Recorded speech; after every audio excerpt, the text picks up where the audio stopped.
সুলাইমান ইব্রাহিম কক্সবাজার এসব নামাজ পড়ে কিন্তু বের হলাম রুম থেকে। আমার তোমার নাম কি? আপনার নাম কে? আপনার নাম কে? তো নামটা কি ভাই?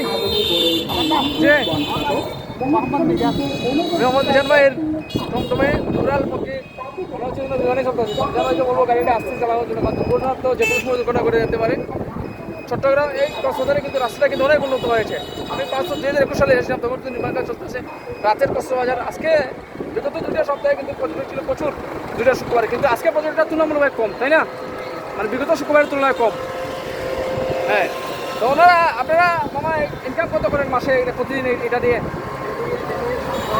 যে যদি 500 টাকা মালিককে কত দিতে হয়?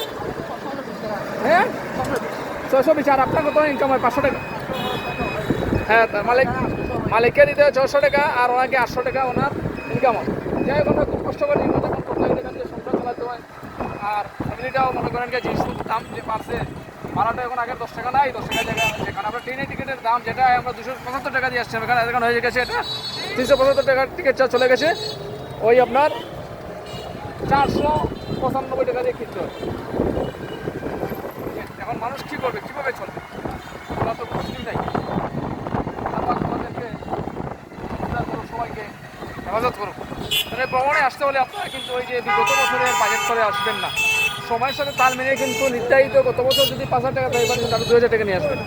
কমপ্লিটভাবে যদি একজন মানুষ যদি ভ্রমণে যদি থাকতে হয়, 10,000 ভ্রমণ, তাহলে তাকে 8,000 টাকার নিচে সম্ভবই না।